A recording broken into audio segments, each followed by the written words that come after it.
right, well, if you have the hoopty side molding like I do in the grandpa truck, but you want to make it just a little bit cooler, you've come to the right place. Welcome back to the channel. Thanks for joining me. In today's video, we're going to be removing the side molding off my 2007 GMC. So, stay tuned.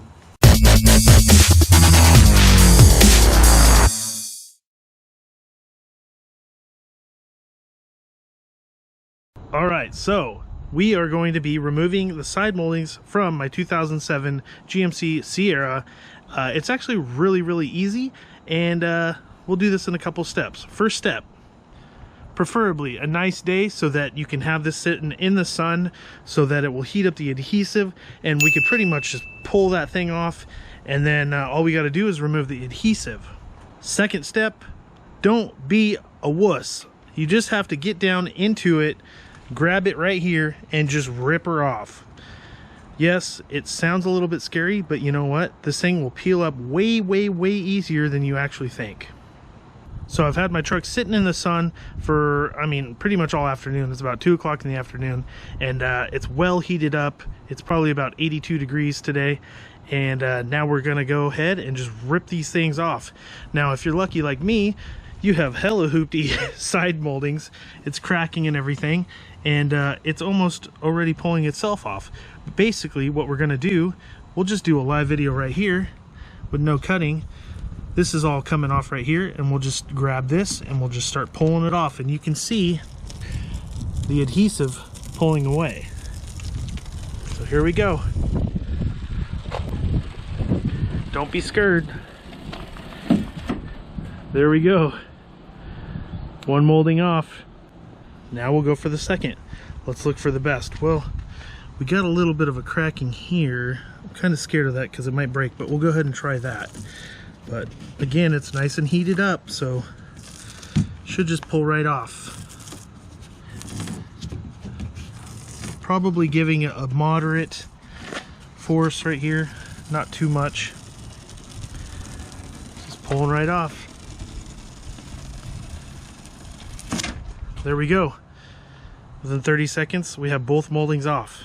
So you're probably wondering, how are we gonna get off that double-sided sticky tape off of my doors without ruining my paint?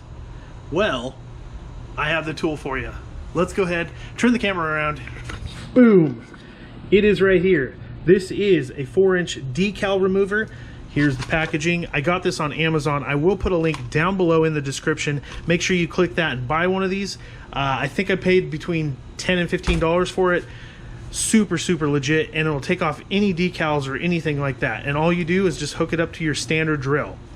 I'm using a 20-volt DeWalt drill and the attachment, but it works freaking awesome.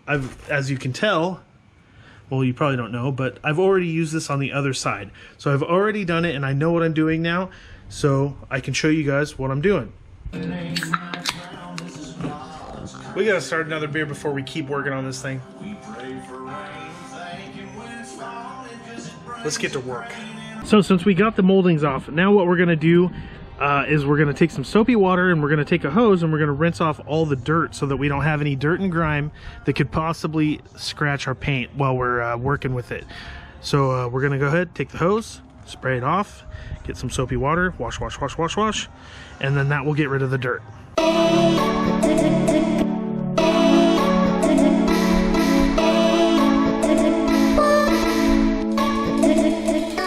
Alright, so we're just going to take our drill with our attachment, and we're going to go to town on this. Now, before I do this, it's not very dangerous, it's not risky or anything, and it's super simple. But if you mess up your own stuff, make sure you do this at your own risk. But by any means, I'm not a professional or anything like that. But you don't have to be a professional to use this. It's super simple, anybody can do it. But basically what we're going to do is we're going to run the drill.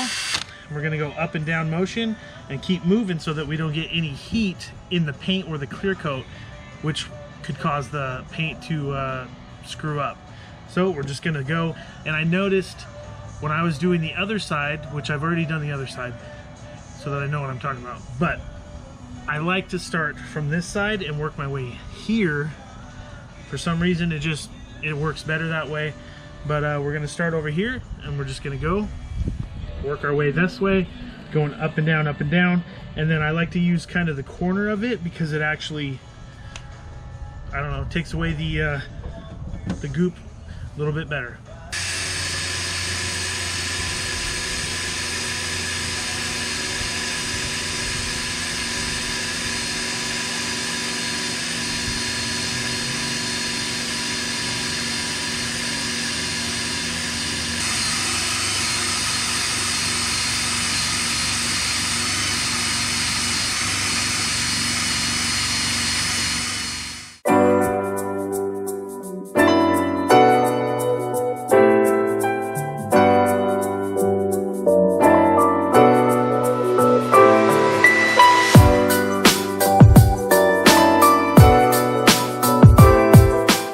There you go. After a quick rinse, it looks freaking awesome. It's like a totally different truck, but look at that thing. There we are. We are finished. We are good to go. Now, we're talking elapsed time. I would say probably about 35 to 45 minutes per side. That's start to finish. But if you're going to use a quarter drill, you're good because you don't have to worry about the batteries. But if you used a battery like I did, I went through 3 batteries. So if you have an extra battery that you could charge while you're doing using the other battery, that would be ideal and that would be perfect. But I used 3 fully charged batteries to do both sides, so keep that in mind so that you can get this done in a timely manner. Hopefully you got what you wanted. You got some instruction on fixing your cool grandpa truck or whatever, but this is my grandpa truck. You could go ahead, subscribe down below, follow the journey on this truck. But also, I have other videos that you want to check out. And I have a fucking airplane driving over me as we speak. Anyways, hopefully you enjoyed this video. Hopefully you can hear me, for one. But check out my other videos. I got lots of other videos. Check them out. Subscribe down below. Give this video a thumbs up. And thank you for joining me. Peace out.